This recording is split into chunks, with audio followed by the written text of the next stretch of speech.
ഇത് യഥാർത്ഥത്തിൽ സുഗതൻ്റെ ഒരു പ്രശ്നം കൊണ്ടാണോ അതോ മറ്റ് പല വിഷയങ്ങൾ, അതായത് പാളയത്തെയുള്ള നടന്ന ചില കാര്യങ്ങൾ ഇതൊക്കെ ഇവരെ ബാധിച്ചിട്ടുണ്ടോ, അതാണോ? പാളയം മാർക്കറ്റ് സി പി എമ്മിൻ്റെ ഒരു അക്ഷയഖനിയായിരുന്നു. അവിടെ നിന്ന് ഒരു ദിവസം ഒരു വീട്ടമ്മ, ഒരു മത്സ്യക്കച്ചവടക്കാരിയായിട്ടൊരു വീട്ടമ്മ വന്നു. ആ വീട്ടമ്മ വന്നിട്ട് പറയുകയാണ്, എൻ്റെ കയ്യിൽ നിന്ന് ഒരു ദിവസം ഒരു കൊട്ട മീൻ വിൽക്കുന്നതിന് 500 രൂപയാണ് വാങ്ങുന്നത്. കോർപ്പറേഷൻ പറഞ്ഞത് 20-25 രൂപയാണ് വാങ്ങുന്നുള്ളത്. 500 രൂപ എൻ്റെ കയ്യിൽ നിന്ന് ഒരു ദിവസം വാങ്ങുന്നു. അവർക്ക് ക്യാൻസർ പേഷ്യൻ്റാണ് പറഞ്ഞത്. ഒരു ദിവസം അവർക്ക് മീനിൻ്റെ കച്ചവടം ഇല്ലായിരുന്നു, അതുകൊണ്ട് പൈസ കൊടുക്കാൻ സാധിച്ചില്ല. അങ്ങനെ അവരുടെ ഒരു മീൻ എടുത്തുകൊണ്ട് പോയി. 3000 വിലയോട് ഇപ്പോൾ ഒരു നെമ്മീൻ എടുത്തുകൊണ്ട് പോവുകയാണ്. അപ്പോൾ ഇത് ഒരു ക്യാൻസർ രോഗി കൂടിയായിട്ടുള്ള വീട്ടമ്മ വന്ന് പരാതി പറയുകയാണ്. അപ്പോൾ സ്വാഭാവികമായിട്ട് ഞങ്ങൾ അന്വേഷിച്ചു.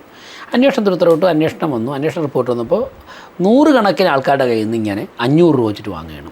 ഒരു ബൾബ്, ഒരു LED ബൾബ് മീൻ കൊട്ടയുടെ മുകളിൽ ഇടുന്നതിന് കത്തിച്ചിട്ട് വൈകുന്നേരം 5:30-6 മണി മുതൽ രാത്രി 9-10 മണി വരെ കച്ചവടം നടത്തുന്ന 500 രൂപ കൊടുക്കണം ഒരു മാസം. ഈ ഇലക്ട്രിസിറ്റി ബില്ലടയ്ക്കുന്ന കോർപ്പറേഷനാണ്.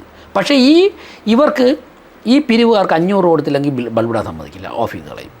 അപ്പോൾ അങ്ങനെയൊക്കെ നമ്മുടെ ഒരു കോർപ്പറേഷൻ്റെ സ്വത്തുവകകളെയൊക്കെ തന്നെ അങ്ങനെ പിടിച്ചെടുത്ത് വെച്ച് കഴിഞ്ഞാൽ അതൊന്നും ജനാധിപത്യ സംവിധാനത്തിൽ അംഗീകരിക്കാൻ പാടില്ല.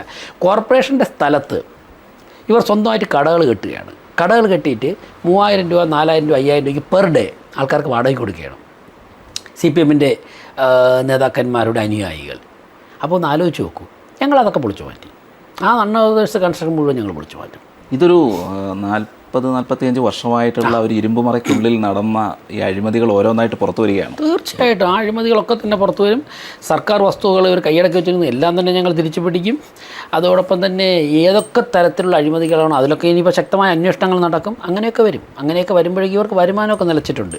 അതിൻ്റെയൊക്കെ ഫ്രസ്ട്രേഷനാണ്. പിന്നെ വേറൊന്നുകൂടി ഞാൻ ഇതുവരെയും ഒരു മാധ്യമങ്ങളിലും പറഞ്ഞു, ഇനി പറയണം, തിരുവനന്തപുരത്തെ ജനാധിപത്യ രാഷ്ട്രീയത്തിൽ നിന്ന് CPM ടോട്ടലി പുറത്തായിട്ടുണ്ട്. ഇപ്പോൾ 4 നിയോജക മണ്ഡലങ്ങളുണ്ട്. 4 അവർക്ക് MLA മാരില്ല, അവർക്ക് മേയറില്ല, ഡെപ്യൂട്ടി മേയറില്ല, സ്റ്റാൻഡിംഗ് കമ്മിറ്റി ചെയർമാൻമാരില്ല. അപ്പോൾ പ്രോട്ടോക്കോൾ അനുസരിച്ച്, ഗവൺമെൻറ് പ്രോട്ടോക്കോൾ അനുസരിച്ച് CPM തിരുവനന്തപുരം കോർപ്പറേഷൻ പരിധിയിൽ വട്ടപൂജ്യമാണ്.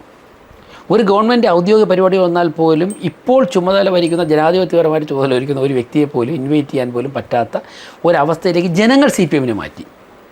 എന്തുകൊണ്ടാണ് മാറ്റിയത്? അവരുടെ കയ്യിലിരിപ്പുണ്ട്. അപ്പോൾ ആ ഫ്രസ്ട്രേഷൻ കോർപ്പറേഷൻ ഭരണസമിതിക്കെതിരെ കാണിക്കേണ്ട ആവശ്യമില്ല. സമരം ചെയ്തോട്ടെ, കൗൺസിലിൽ അവർ വിഷയങ്ങൾ ഉന്നയിച്ചോട്ടെ.